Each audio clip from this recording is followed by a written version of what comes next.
Testing. All my sources. Oh, look. This is all tangled up. Of course. Getting myself ready. About to go live. Oh, yeah. We have 4 minutes here. Snacking some goods here.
Test. Testing. Audio's there.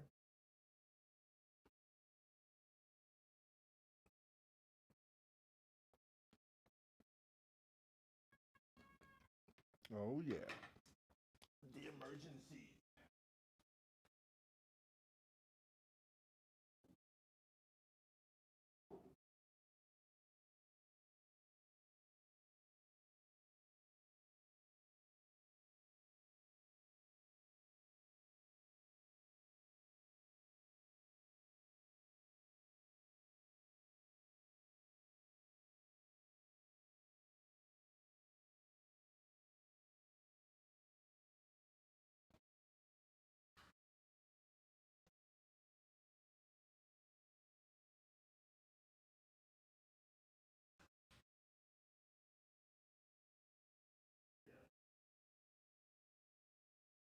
The problems. Do. Almost there.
Stretch that groin.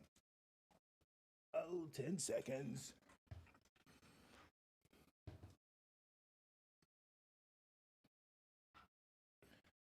As promised. 3, 2. Bam! What's up, guys? Welcome back. Justin R. Harris here with my real estate investments, trading, maybe a little cryptocurrency here and there. I'm not the guru with that stuff, but welcome back to my live this Saturday morning. What's today? The 12th, February 12th. Ooh, time is flying. Gotta tell you. I already feel like the first quarter is almost over. It is. I mean, come on. We're at the middle of the first quarter, and the real estate market still looking strong. We're going to talk about that, right? Um, the stock exchange, man, it's crazy. I'm going to tell you about some experiences I had with a little bit of trading. I did just a few days ago. Pretty good. I've been trading all week, and wow, I could tell about that. And I threw in a little bit of my diet because I know that I would be wrapping up as I'm finishing my food here this morning. It's kind of a late breakfast. I'm hot right now. I don't mean hot as in like pretty hot and tempting. I mean like I'm hot, like it's hot. Florida is hot right now. And I'm not just talking about the weather, I'm talking about the real estate market. And that's exactly what I want to get into, because let me tell you, it's crazy. You know, a lot of people are like, oh, it's going to crash, you know, crash this, crash that. And I've been saying it all last year. What crash? Like, what are you guys talking about? There's going to be a balance. It's going to stabilize, and then everything is going to correct itself. And what I mean by correcting itself is not that it's some sort of self-intuitive situation. It's that what you're going to experience is whatever, let's say you're a homeowner and you sold your home, whatever that price was that the majority, the average market homes they sold for, you hold tight, because you're going to drop slightly, you may rates. And not that I'm a mortgage specialist, by far I'm not. I have a team of people I can talk to and refer you if you need that kind of assistance. But I got to tell you, you know, the balance that you're going to expect to see is going to be exactly what's happening. Okay. Everything that's going to, as far as when let's see how I can word this so that, because, you know, I try to make sure everyone can understand what it is I'm saying. Sometimes if you go too far with the jargon and people aren't used to hearing certain terms, you lose them, right? So I don't want to lose you. I want you to understand. And essentially what I'm saying is just whatever your value is of your home, the current value, the overvaluation that it may be right now, it's going to stay that way, and it's not going to drop. It's just not going to increase like you would expect to see annually, right? That's probably the best way to explain it.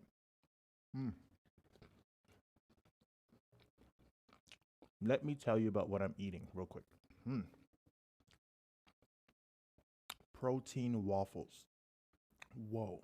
Okay, so for my diet people out there, real quick, because I had some people ask me, you know, how do I stay in the shape I'm in? How old are you? Why do you look so young? Especially if I shave this freaking goat herder's beard, dude. I'm telling you right now, I look like I'm about 29, you know? And a lot of it is, it's what I do. It's my daily habits. First of all, the gym is a necessity. And if it's not just the gym, it's some sort of physical activity every single day, because there's no day off from living, right? So that's how I do it. Now, every day doesn't have to be hardcore to the wall, right? You know, that's people have a huge misconception with what everyday working out and training means. It just means that you dial it back on some days and you dial it up the next days when you need to go ham, but you don't take an off day, right? You need to be active. You do what you have to do. So my point with that is, this is a lifestyle. I don't put anything in front of it. People put the gym like it's some sort of luxury behind their life, right? And you're so off base, it's not even funny. You put yourself first. You're not selfish. You're an idiot if you're not putting yourself first, okay? And I don't want to degrade you, and I don't mean it in that sense, but that's how you need to yell at yourself. Like, I'm an idiot. Why did I just give my time away and I need to focus on me, right? If you're not doing that, you're wrong, right? So whatever your schedule looks like, whether you adjust and you get up earlier, or you know you're going to lose sleep the night before, but you got to do it. You got to put it in when you can. Or if you have the resources around you, you make it a part of your day while you're there, right? Um, my wife and I, we talk about that, you know? So things like that, like you make use of what you have so that it's an everyday thing, so that if you go, you're not wasting or losing out on what you could have done or not, and so forth. Anyway, so the protein waffles, my point getting back to the breakfast, my late breakfast here as I'm finishing up. Um, that's why I called it brunch in real estate, because I knew we were going to get right into this and I'm still going to be eating because I was not going to stop eating, right?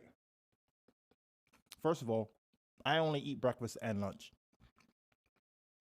It might be a late lunch.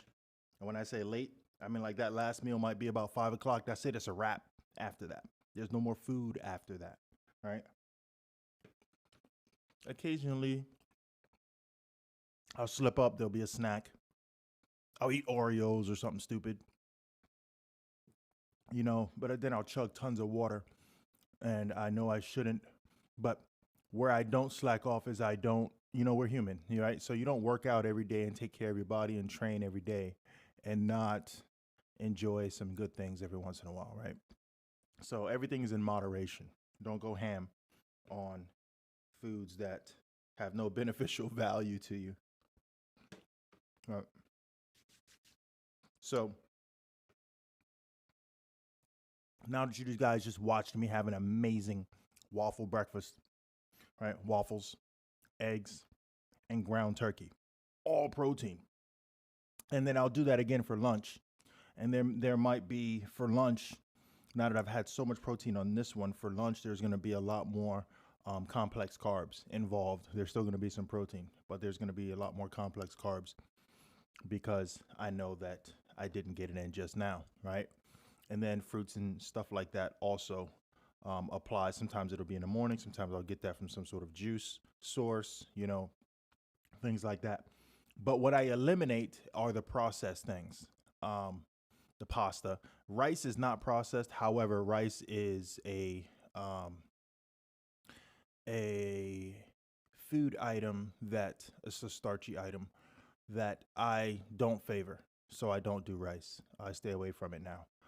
So rice, pasta, any of the man-made stuff, bread, right? Dairy, all dairy. No more dairy. What's the other thing that I cut out?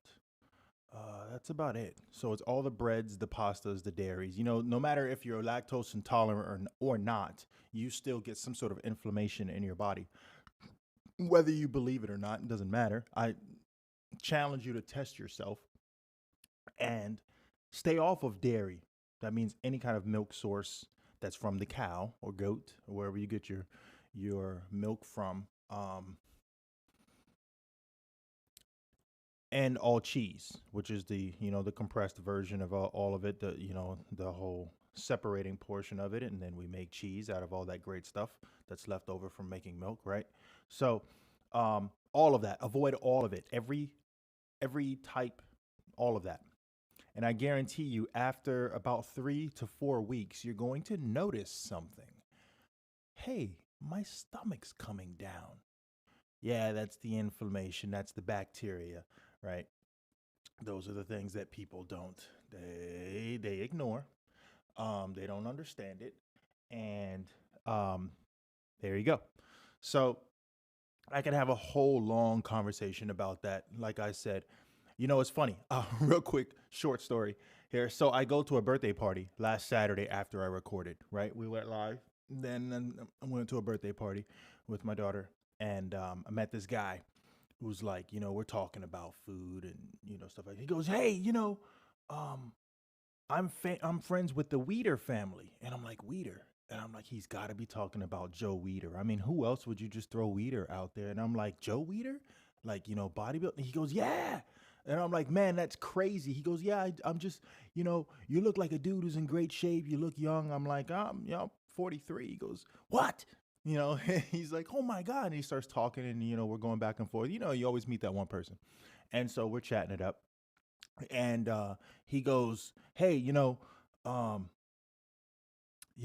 haven't been able to work out in a while. You know, he's got to get a hernia that mesh surgery, and he's had it once already on one side. Now he's got to get it on another side. And it sucks, you know. So he's talking about how he misses working out, and we're talking about training. And I was like, yeah, it's funny you bring up Joe Weider, because when I was 10 years old, that was what I wanted for my birthday. I wanted a Joe Weider bench set, and I got it. Um, I didn't get it because we had it like that. I got it because, you know, I was a phenomenal kid. You know, you didn't have to tell me to do my chores. You didn't have to ask me to do my homework, or, you know, do the things that a responsible young. I was a little more responsible than you would expect as a 10-year-old, right? Like, I would just take initiative on all kinds of things that I knew needed to be done around the house, simply because I observed it being done and I knew it should have been done. So I was that kid, right? Um, and so, you know, when I asked for things, I got it, right? As a matter of fact, I got the Joe Weider bench set, and I wanted Captain Crabs. I wanted a bucket of crab, right? Garlic crabs. My mom took me there, and I stuffed my face. It was just an idiotic thing. But I did it. It's what I wanted: garlic crabs from Captain Crabs. It's crazy. I don't even know if that place still exists anymore. But short of the long on that was, you know, so this has been a lifestyle for me. Like, I remember, you know, I played tennis as a little kid. I ran track when I was like 6 years old for the park league. I was, you know, I was playing basketball. I was playing football. I played baseball, and like, I went through all these sports. I was fortunate enough to do all of those things and get involved until I got to a point where I could, you know, start to pick and choose and harness and focus on which one was going to be the one, right? Which ended up being basketball and football for quite a while. I went back and forth with that. Basketball took me to college. Football was off and on, and then pushed a little more when I was in the Marines. And then when I got in the Marines, semi-pro football, almost went pro, was preparing to go and play with the Dolphins. During the year of the lockout, was out there training with Channing Crowder, Javon Curse. You know, we were at this NFL training camp. And at that time, I'm 6'5". I'm 270 right now. I'm lean right now. I was 6'5", 290, running a 4.5. Dude, and in my semi-pro games, I was averaging 3 to 4 sacks a game. I was the dude and never had an injury. So that was why they were looking at me, and they were looking at some of my semi-pro game footage, right? And they were like, oh, you know, this guy right here. But the lockout really screwed it up because the budgets weren't there, right? And the arrangement for me was Dolphins practice squad, prove yourself, we'll see what we can do, right? Which is, you know, typical, because I wasn't the college kid coming out, right? Because I went to Marines first. And then I lost some time there. So when you do that, right, it's the politics now involved. You know, the bigger deals are with the kids that, you know, were at a 4-year university and did this and did that, and, you know, have all that footage and their stats and so forth. So they didn't have all of that to back for me. So anyway, catching you up on, you know, my athletic side, not even my business side. Business is a whole nother conversation we could just talk for miles on, right? So thank you for listening to all that. That was quite an introduction this morning. You guys just had breakfast with me. You just learned about my diet, and we just talked about my athletics, my athleticism, my athletics history. I don't know. We can go with that. But my food is done. So I want to get right into it. Thank you guys for checking in with me live. Like, subscribe, follow on my Facebook, and let's dig in. Because what I wanted to cover today, right, was I definitely want to give you guys an update on the market. I was briefly talking to you guys about the market and explaining to you how, you know, numbers aren't going to crash. It's not going to be that, like people keep insinuating. It is going to be a balance, and it's just going to get strong. Now, I will tell you what's sad, and I didn't make it a topic choice on here, but what's sad is the cost of living. Man, the cost of living is just punching people in the face right now. Gas is getting stupid. What you pay for bread, milk, things like that, it's just climbing right now. It's climbing. It's scary. People are getting desperate. If you notice, drivers are even getting more careless on the road. I'm sure you're seeing this. Like, I see people, they literally just pull out in front of me. I'm talking about, I'm less than yards away from covering an intersection, and a car will just pull out like, I don't care. oh, we'll just file my insurance. I'm like, what is happening right now? Like people, yesterday I'm going, I'm going to a showing and I'm showing not yesterday, it was the day before yesterday. I go to this office building and I'm at the intersection. I'm about to make a left to go across. I'm in the turning lane, and in front of me, I watch this lady who's in the middle lane. It's a 3 lane, so it's a total of 6 lanes, right? 3 and 3.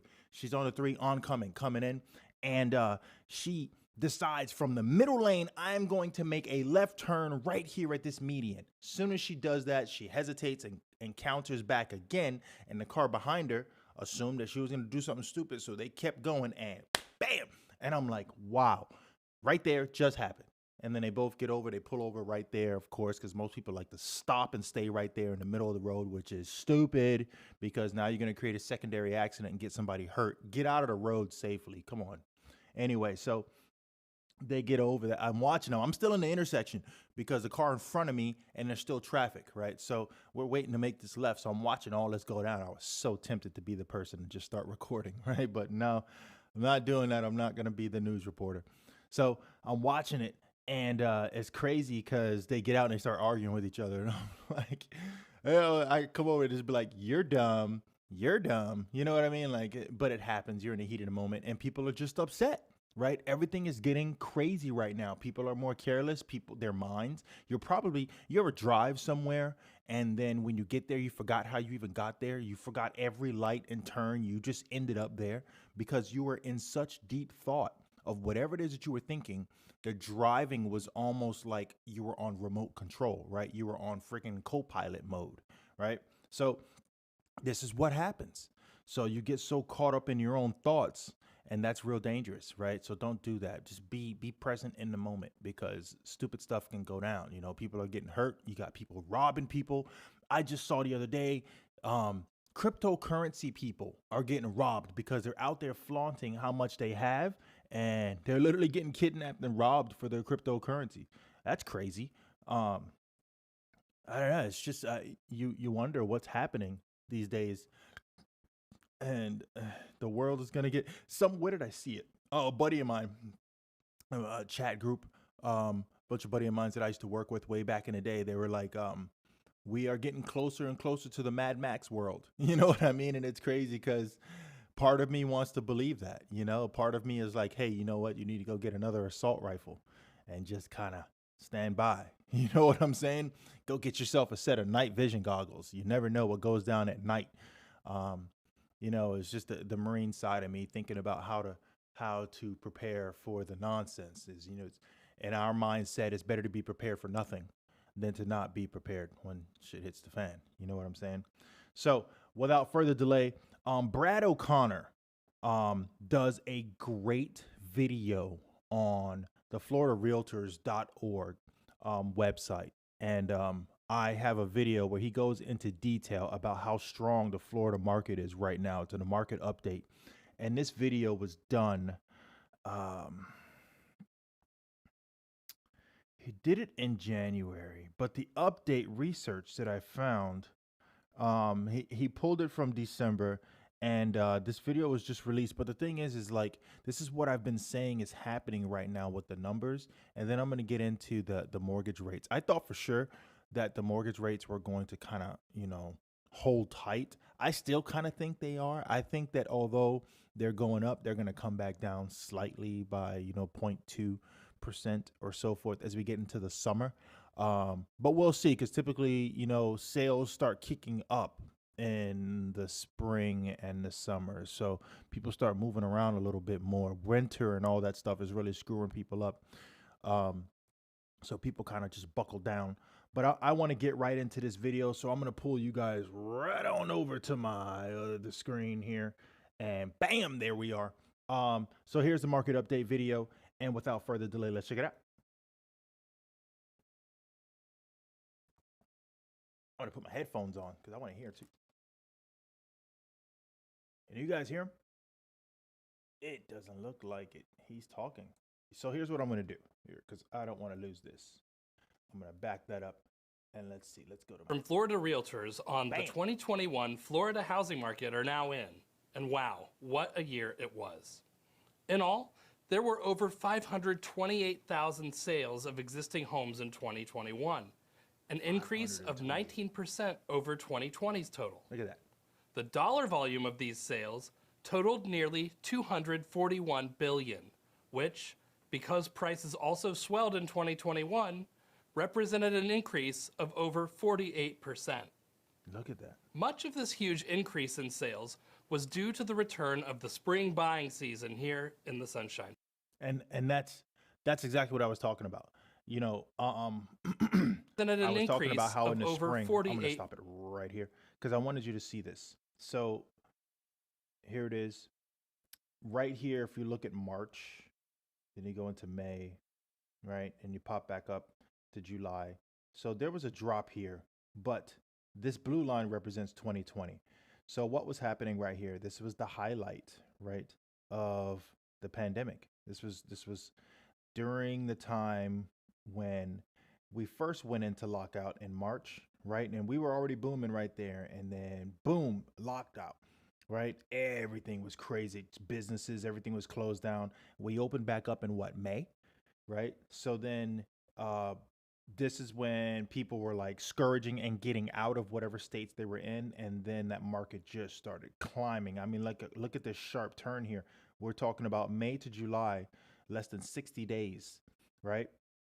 So in 60 days, we jumped from what looks like about 8 billion in sales to just above 15. This is probably 16 billion in sales. So we doubled 8 billion in sales in less than 60 days.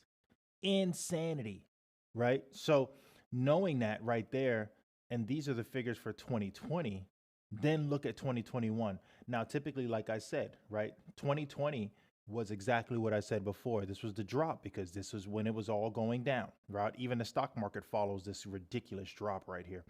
So what I'm saying is right here, typically coming into the spring and then going into the summer, look at this.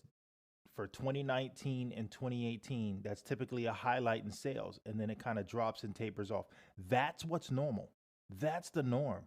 And then here we go, 2021, it got even more aggressive. I mean, look at this. From February, we're slightly above, that's probably 15.5 billion.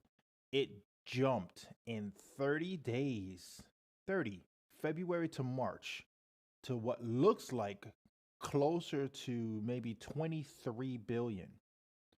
Wow. From 15 billion to 23 billion. I don't even know what to say about that. And then look at that. We get up to a high of about 25 billion, then it kind of drops slightly, but this is that spring time frame, right? So this is when the sales are going to kick up. So I think traditionally what we can expect now, and this is why the banking rates kind of creeped up a little bit, is because they want to get in on the game.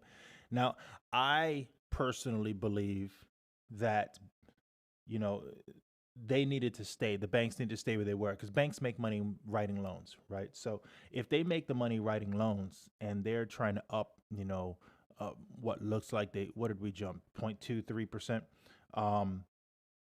And then we're not talking about everything else that kicks in. That's the flat rate. We're not talking about everything else after that. So where you end up. So right now, I think we're going to be at 4%.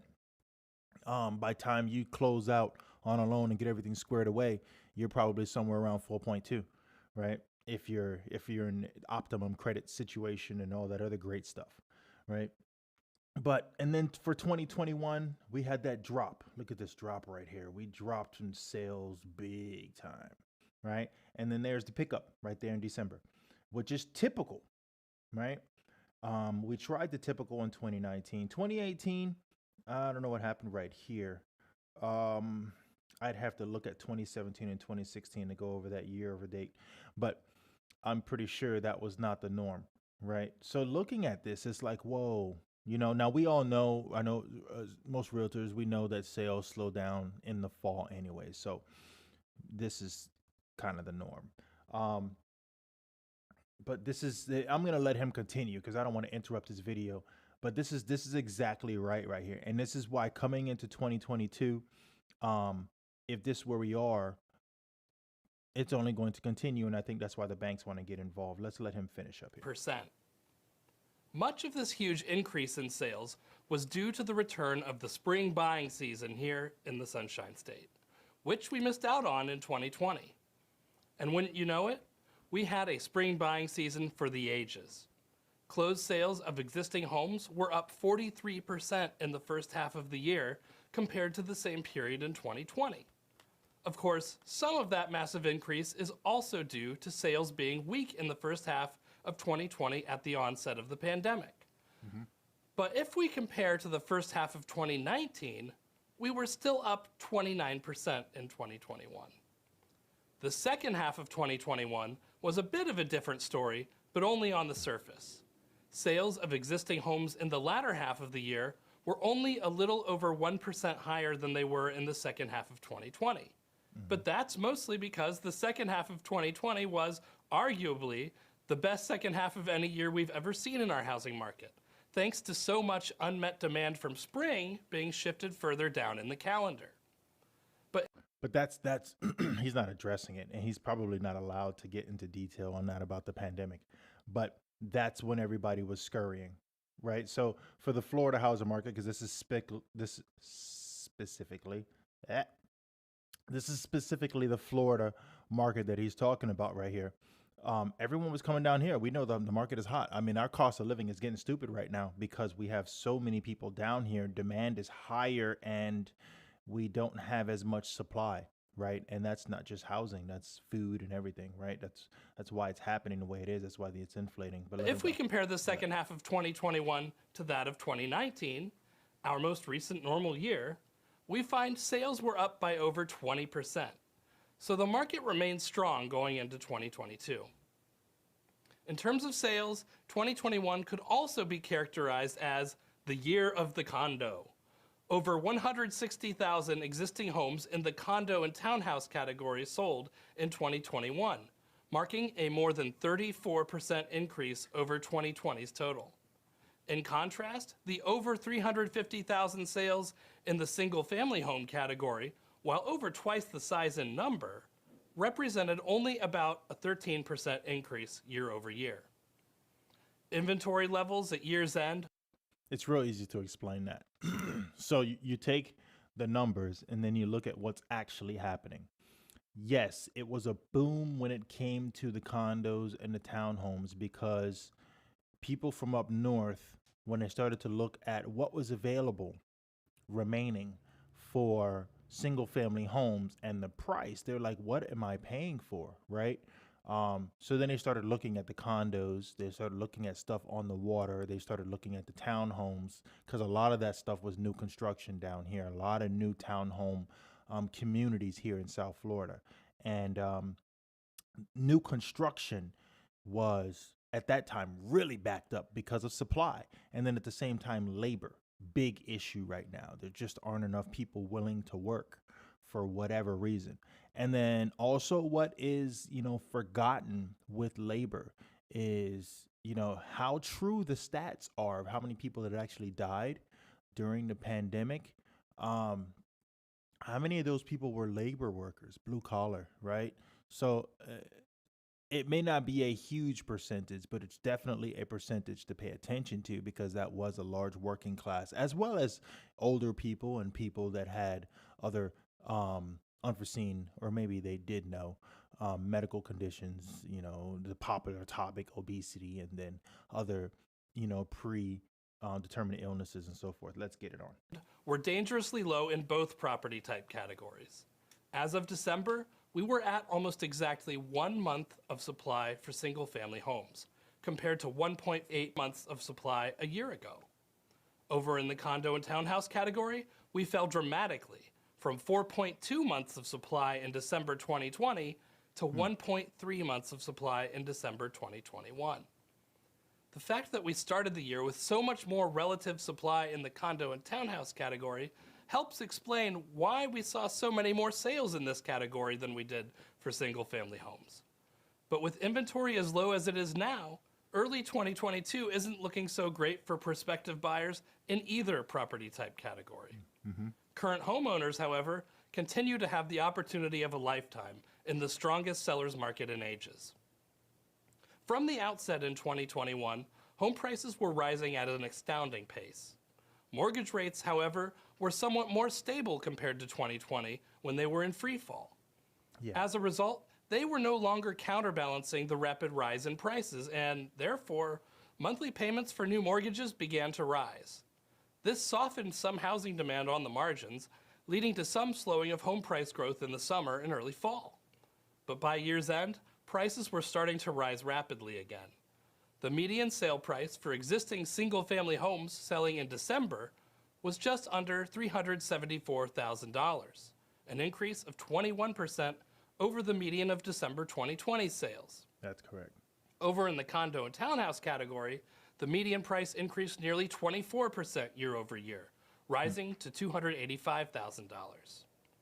With the Federal Reserve now getting serious about tapering its mortgage and bond purchases, as well as preparing to raise the federal funds rate later this year, we should expect mortgage rates to rise in the coming weeks. This increase has been underway for a couple of weeks already, in fact. If these increases are sustained, then we should eventually expect some slowdown in the rate of price growth, which on the whole is probably a good thing. The last thing anyone needs is an overheated housing market as our economy continues to recover from the impacts of the pandemic. Now, in this video, I've covered the state as a whole, but every local market has its own trends to be aware of. So realtors, be sure to check out sunstats.floridarealtors.org for interactive local market statistics, or Great visit website. our storehouse of local and state level market reports at floridarealtors.org/research. See you next month. Excellent. You know, I'm going to bring you back to me. Am I still here?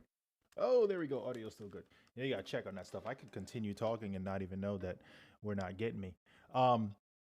So he did a great video there, explaining what was going on. And it's crazy because he's exactly right. I think that, you know, although the mortgage companies are looking to get in and get a piece of the pie, by slowly upping that number and not getting up too drastically, it will slow down the sales. But they're not really concerned with the inflation in the sales as they are not getting the loans that they want, right? But so there has to be a middle ground. There's got to be a little bit in there to slow some things down. Otherwise, you start creating an adverse change in the economy a little faster than they probably want at the time.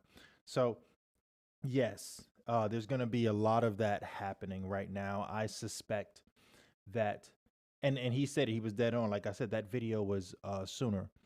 That was at the end of December that he pulled his research, and then the video was released in January. He called it because the rates, they went up, right? But they're going to balance. They're not going to get stupid. And it will slow down sales because it's going to do two things. It's going to slow down the people that can qualify because of debt to income ratio based off of that percentage that they have to pay for their mortgage and so forth, and getting qualified, they won't be able to. So you'll have less of those, but you're still going to have a good amount of people. Trust me, when they pick these numbers to go up, they're looking at several different stats to determine what's going to work and what buying market they're still going to be able to attract to come in and borrow money, right? And as long as they get that larger group of people that can purchase, then that 4% mortgage rate doesn't hurt them. So they still have a good opportunity at the stronger buyer, right, who's going to borrow money, which is what the banks want. Come on over and borrow some money. Ask me for money. Come on. And that's how they're going to move forward, right? So that's the banking side of it. And then the sales side of it, yes, there's still some sales out there right now where people are asking for a lot more than they should be for the sale of their homes, significantly higher. And then the banks are going to decide yay or nay, and the majority of them are going to say nay. And then it's up to you if you're going to decide to pay the difference before that property closes. So that's what a lot of deals are looking like right now. I did want to segue into this other video. I pulled this one on CNBC. and she was talking about, it's a short one, it's like a minute. I'll let her introduce herself. But on CNBC, they were discussing, the mortgage rate and where it's going, and they looked like they had a little bit more of a direct report from what was going on. This was published this morning at 9 a.m. Lori Kanish. I don't want to screw your name up, Lori. All right, I'm giving you your credit here. But it was her article, and the video is on her page where she releases the article on CNBC. So I'm definitely giving credit when credit is due, because this is not me taking credit for this. So let's just jump right on into that and press play. Well, Kelly, we just got today's new rate on the 30-year fix from Mortgage News Daily. Take a look. We have crossed over into the fours, 4.02% to be exact. That's a 12 basis point move higher in just one day. Rates don't usually move in double digits day to day. So it's a reaction, of course, to the CPI report and the resulting jump in the yield on the 10-year Treasury. Mortgage rates loosely follow that. So by comparison, the rate is now 122 basis points higher than it was a year ago when it was at 2.8%. That is significant purchasing power lost for home buyers right on the cusp of the spring season. So if you're buying the median price house right now, you'll be paying about $250 a month more than you would have just a year ago. And that's real money, especially given inflation and how much more we're paying for everything else in the monthly budget these days. Kelly? Real quick, I know you've talked about this before. I don't know if this is going to happen, but if the Fed were to start selling down its mortgage-backed securities more aggressively, what do people say that could do in terms of mortgage rates? Well, just jacking it up more. And they've already said they will. I mean, we look at the reaction today, the 10-year Treasury yield, they loosely follow that, but really mortgage rates depend on that amount of mortgage-backed bonds that are being bought or sold, et cetera. And if the Fed stops buying and dials back on what it holds, again, can't say it enough. Very interesting. All right, Diana, we'll leave it there for now. Thank you, our Diana Olick, tracking all that. Yeah. So I'm going to go ahead and pull away from At Chewy. because on that page,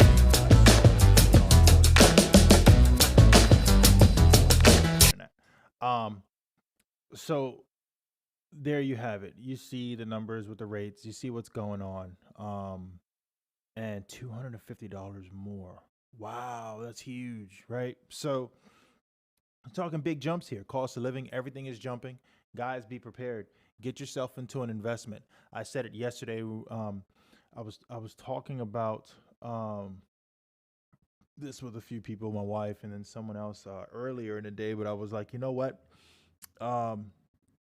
We're gonna go right back to where, you know how right now no one wants to go to work. You give it a few more months, and people are gonna be dying for work. 2, 3 jobs if they have to, because you can only play that game for so long, right? And you either have a skill and you get out there and get to work, or you're dead in the water, right? And you're out there borrowing, stealing, selling everything you got to try to make a living, right? So this is where we're at. This is what we got. I wanted to give you guys an update on some of my deals. We are moving forward on the due diligence. We're almost done. We have one more week of due diligence on a retail plaza that I'm closing out on. And I'm going to provide some feedback to him on some things that I've done to show him how I can make him more money. And then at the same time, I also am working a few other deals. I got 1, 2, 3 leases that I'm going to be closing on. One's for a sports facility, the other one's a doctor office, and the other one is a dance studio, all commercial. And I'm working on some other stuff right now. And then I have some business brokerage stuff that I'm trying to get sold off. I have, a liquor store. I'm not even sure where I'm standing with that. I have not had an opportunity to follow up with this guy. And then I have a restaurant, Cuban restaurant for sale. And I also have 2 gyms for sale. All business stuff. The gyms actually could be sold as a package deal, 2 in 1, right? 2 for 1 kind of deal. Not 2 for 1, 2 combined. It's not a BOGO. But that's what's going on. This is what I do. I make money, right? So, and I help you make money and position yourself to do so. This is why you watch my shows. You can get an update and watch me chit chatter about what I'm eating for breakfast. and the nonsense therein. Hey, see you guys. Thank you guys for checking in with me on this Saturday morning. It's beautiful out today here in South Florida. You should see it. There's barely any clouds in the sky. The weather is gorgeous. People are on jet skis right now as I'm watching them shoot across the water. It's crazy. Like, subscribe, jump in, be ready for my next video. Hit that bell indicator so that you know when I'm about to go live, and then you know like you know. See you guys. Thanks for checking in with me.